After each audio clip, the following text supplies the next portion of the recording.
चलिए, good morning. शादियों का सीज़न है। आजकल शादी बहुत ज़्यादा हो रही है और लोग भोज भी खा रहे हैं, दम के हाइज के भोज का सेवन कर रहे हैं। और देखिए, जो हमारा आज वीडियो बनाने का जो चीज़ था कि लोग हम एक चीज़, एक ऐसा जानकारी देना चाहते हैं जिससे भविष्य सुधर सकता है। लोग कहते हैं कि जब किसी लड़का लड़की का शादी तय कीजिए तो जन्म कुंडली मिलाइए, ग्रह नक्षत्र मिलाइए। पंडित जी लोग मांग मिलाते हैं और कोई बोलता है मांगलिक है, कोई क्या है, कोई क्या है, खानदान कैसा है, ये कैसा है, वो कैसा है। खैर, उनका अपना संस्कार है, अपना आस्था है, अपना धर्म है, उसके अनुसार करता है लोग। लेकिन अभी जो हम बता रहे थे, हम इसलिए इस वीडियो को बनाना जरूरी समझे कि बहुत सारा बीमारी है जो अगर शादी के समय हम लोग उसको अगर देखते नहीं हैं और वाइफ हस्बैंड अगर उसका जांच नहीं कराते हैं तो आगे आने वाले बच्चे के भविष्य पर उसका प्रतिकूल प्रभाव पड़ता है। उनके खानदान और उनके वंश पे प्रभाव पड़ सकता है। जैसे मानते हैं कि यदि किसी, हम लोग बात करना स्टार्ट करते हैं, जैसे मानते हैं किसी, अगर आज के ज़माने में क्या क्या कराना जरूरी है। यदि किसी लड़का लड़की का शादी कराना है तो आधुनिक के अनुसार से, आधुनिक फैकल्टी के अनुसार से, मॉडर्न साइंस के अनुसार को उसको बहुत सारे चीज़ जांच की ज़रूरत पड़ती है। यदि वो जांच करा लेगा तो उसका भविष्य, उसके होने वाले बच्चे, उसके खानदान पे अच्छा प्रभाव पड़ेगा। इसको लेके हम लोगों को जागरूक करने के लिए वीडियो बना रहे थे कि सबसे पहले यदि किसी लड़का लड़की का शादी हो रहा है तो आप ब्लड ग्रुप में एक RH फैक्टर होता है, उसका जांच कराइए। यदि RH फैक्टर किसी लड़का का पॉजिटिव है, लड़की का निगेटिव है, तो उससे जो बच्चा जन्म लेगा वो एक बच्चा के बाद दूसरा बच्चा जो होगा या तो पेट में ही मर जाएगा या फिर जन्म के कुछ दिन बाद वह बच्चा मर जाएगा।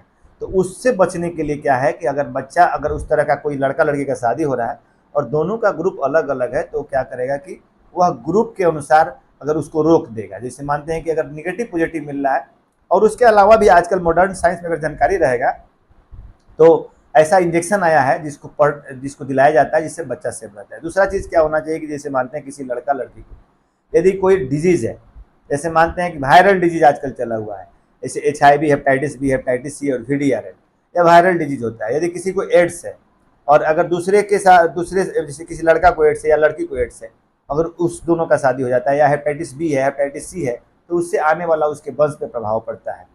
तो कहने का मतलब है कि ये जरूरी नहीं है कि सेक्सुअल कॉन्टेक्ट से ही एड्स फैलता है।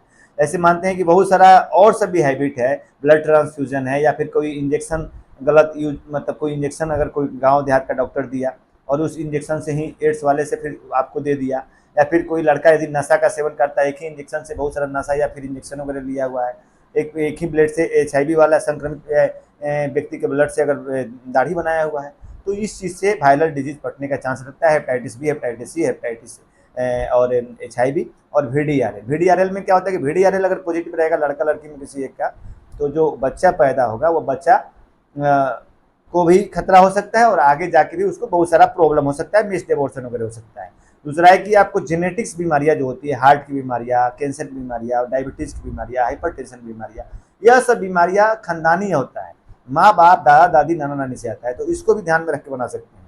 तीसरा चीज़ क्या है कि थैलेसीमिया बीमारी जो होती है, यदि जो अगर किसी का शादी हो रहा है, यदि मेल को भी थैलेसीमिया है और फीमेल को भी थैलेसीमिया है और दोनों का शादी होता है, तो उससे जो बच्चे जन्म लेंगे वो 100% मानसिक रूप से विकसित नहीं होंगे, वो हमेशा बीमार रहेंगे, उनको हार्ट, किडनी, सब बहुत सारा जो थैलेसीमिया का कॉम्प्लिकेशन है जिसका हमने वीडियो बना चुके हैं, वह सब बच्चा में भी आ जाएगा।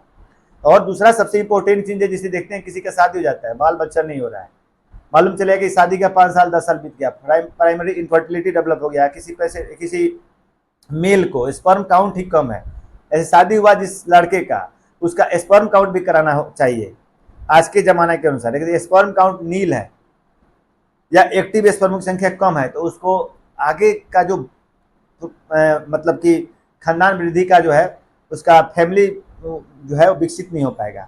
और उसी तरह औरत में भी अल्ट्रासोनोग्राफी की व्यवस्था होनी चाहिए। अगर शादी के पहले अल्ट्रासोनोग्राफी करा लेना चाहिए, क्योंकि अगर अल्ट्रासोनोग्राफी में किसी औरत के ओवरी से ओवम निकल रहा है, मैच्योर फॉलिकुल नहीं निकल रहा है, तो फिर उसको भी फर्टिलाइजेशन का कंसीव करने का चांस नहीं रहता है। तो मेरे दृष्टिकोण से यदि आप लड़का लड़की का शादी करा रहे हैं तो यह सब चेक कराइए, वायरल मार्कर चेक कराइए, थैलेसीमिया का जांच कराइए, ब्लड ग्रुप का चेक कराइए, टोटल स्पर्म का काउंट कराइए और USG ऑफ कराइए, यूट्रस का हेल्दी देखने के लिए। यह सब जांच करा के आप अपने आगे आने वाले खतरे को अब बीमारियों को आप उससे बच सकते हैं, उससे सुरक्षा प्राप्त कर सकते हैं। तो आज के समय में यह जरूरी है, इसी को हम लोग बताने के लिए वीडियो बनाए थे। जय हिंद।